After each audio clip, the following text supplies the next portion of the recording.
is that, all right, we're going to look for what do they have in common. And some of you, I think Eliza said, yeah, they have at least one variable. And if we look here, well, they have an x and an x in common. Okay. So we could look at that and say, well, if I had x cubed on top and x to the first on bottom, well, that should just be x squared because the top's bigger, right? We're just subtracting powers. If I told you x cubed, I'll do it over here on the side, x cubed over x to the first, you would just subtract the powers 3 minus 1, you'll get x squared. We could do the same thing if we look at, all right, 8 over 2, well, that just simplifies to 4, okay? And then y over y squared, well, the denominator's bigger, so let's just make this divide by y, okay?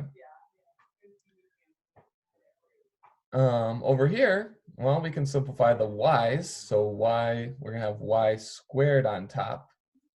We still have a 4 on bottom, and then there's no x's, so we'll just leave the x's alone there, okay? So we just divided out some common factors. And then when we multiply, you guys tell me, how do we multiply fractions? Do we remember? What are we gonna have to do if we want to multiply some fractions?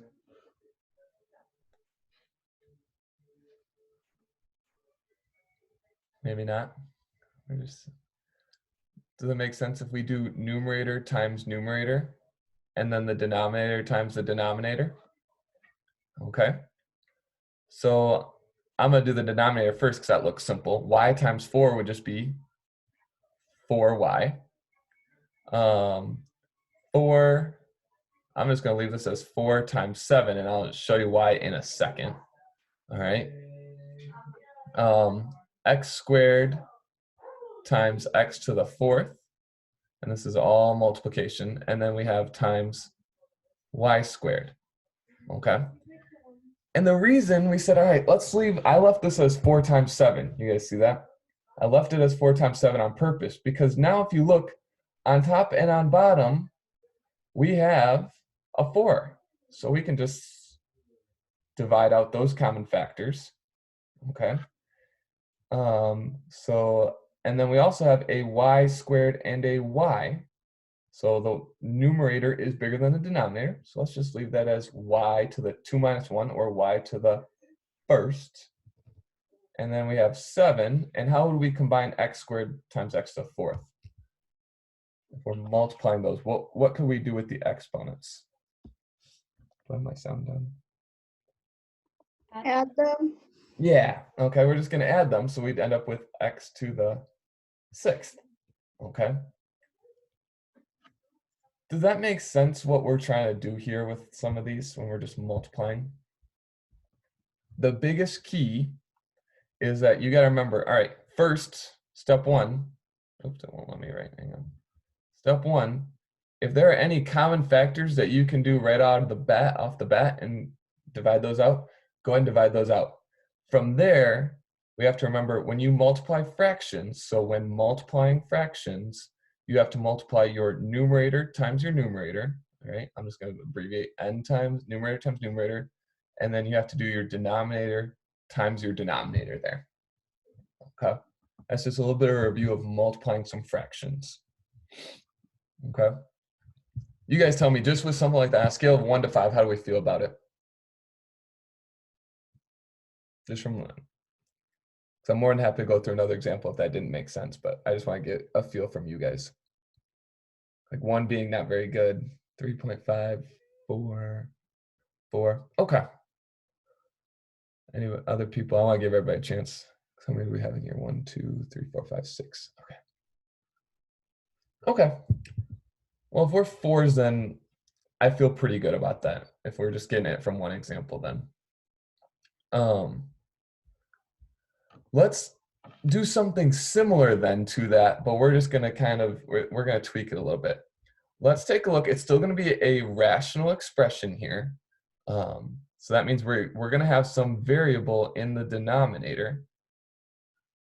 But let's start with this right here, and we're going to, all right. And again, I'm just gonna give you, I'm gonna be quiet for about 20 seconds and just allow you to look at it and see what you notice. Okay? Because there's actually a lot of different things going on here. And we're gonna keep this all in terms of just one variable, just x in this case. Um, but what do you notice, or what do you think you could change or tweak if you're looking at some of these? So I'll give you about 20 seconds. Go ahead and just look at it, see what you notice.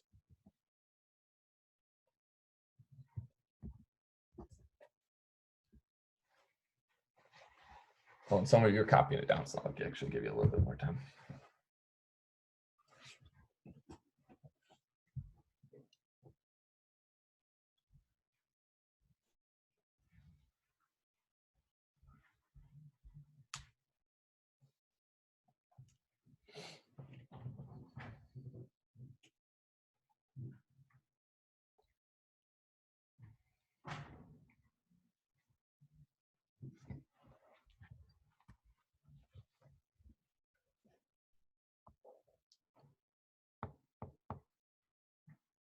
All right, what's one thing you guys notice? It can be anything. There's no wrong answers here. Just shout them out.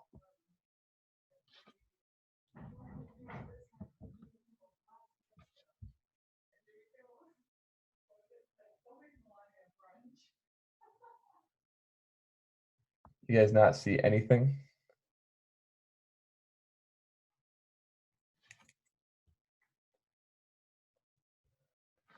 Tell you what, I'll get us started and then maybe, oh, okay, 5x. Connor, you see, there are no y's. Diego, good. Connor, what did you mean by that 5x?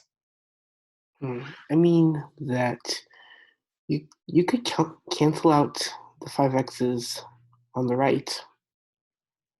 Okay, because you see, oh, I see what you're saying.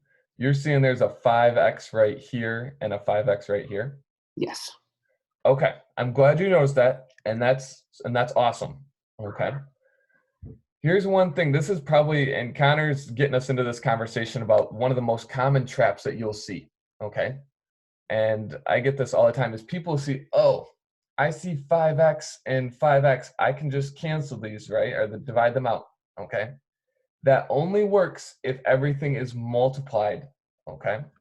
So our first step, and maybe I should have told you guys this. Our first step is let's go ahead and take a second. We're going to together completely factor this.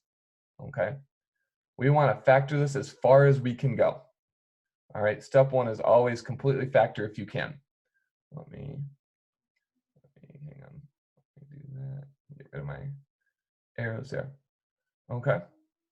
We have we still have 5x and 5x. So if we, tell you what, let's start with the upper left right here. What do those terms have in common?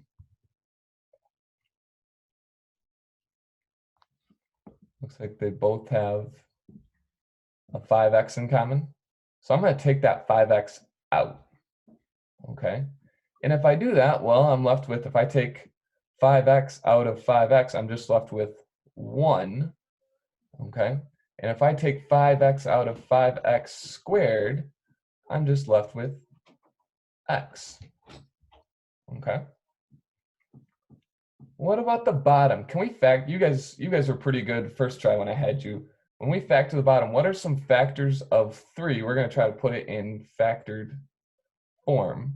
What are some factors of 3 that add up to -4?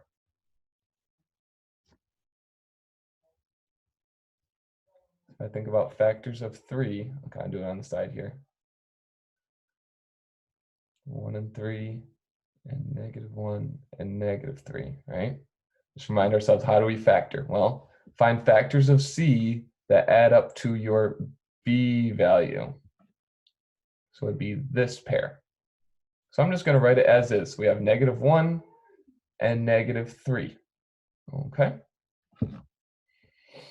Over here, we're going to do a similar thing. We're going to try and factor the top. So we got to find some factors of 6 that add up to -5. Well, we have 1 and 6. We have 2 and 3. We have -1 and -6 and -2 and -3. So hopefully you pick this guy adds up to -5. So we have x minus 2 and x minus 3, all right, all over 5x. Let me draw this just so this is kind of our little sidebar factoring. Okay, so now if we look at this, right, when we factor, we can try to, hang on, is that what I want? Yeah, that's what I want. Okay, we can get rid of some common terms. I see a 5x on the top and the bottom, so we can divide those out. I see an x minus 3 on the top and the bottom, so we can divide those out. Okay. Be careful, 1 minus x and x minus 1, those aren't the same thing, so we can't just cancel those out. So actually our final answer, we would just take our our leftover terms, and we would say, well, our final answer is 1 minus x times x minus 2 all over x minus 1, and we don't have anything else left on the bottom. So this would be your final answer right here. Okay. Does that make sense? So our step 1 was completely factor, and I guess if you like our step 2 would be to divide out, or I don't like the word cancel. I'll explain that in a minute, but some of you guys like to say, oh yeah, you just cancel them. Okay. But you're going to divide out your common factors. That would be step 2. Here's why I don't like cancel out, and you may hear other people say it, and this is a little bit personal preference. This is still, basically what you are doing when I say x minus 3, actually let me do some different colors so it shows up. What's really happening is when we look at x minus 3 on the top and the bottom, all that's really happening is, let's say we plugged in an x. Maybe we say we want x to be 5, okay? When we plug in 5, we're going to get the same number on the top right here as we are in the bottom. So what you're really doing is kind of making a convenient form. It's always going to be 1. You're going to have the same number on the top and the same number on the bottom. So that's why you can divide those out, or people just say, oh, they cancel each other out because you have the same number on top as on bottom. So that's a little bit of personal preference. You won't hear, like, if you get into high level math, you'll never hear them say they cancel out. You'll divide out to make a form of 1 essentially. But how do we feel on that? We can just go scale 1 to 5 again. Some of it might be factoring. Okay, Chris is like, I'm on lockdown. And some of it might just be, hey, I forgot how to factor. If that's the case, that's okay. This is a good review for you of some of that skill. But I just okay. Good. Lots of 4s and a couple 5s even. Okay. Good. We'll tell you what, that is the main idea. Okay. If you can do something like this, you're going to be pretty good. And what we're going to talk about on Wednesday is what happens if we're dividing instead of multiplying.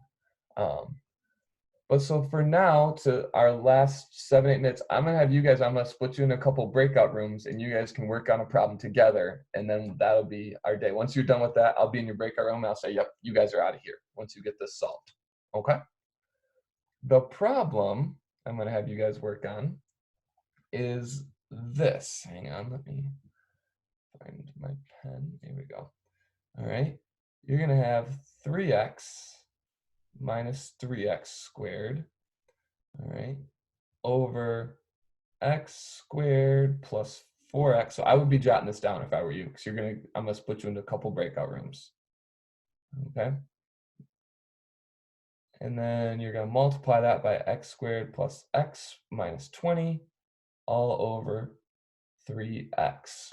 Okay, I'll leave that on the screen so you guys can get that jotted down while I get you set for some breakout rooms.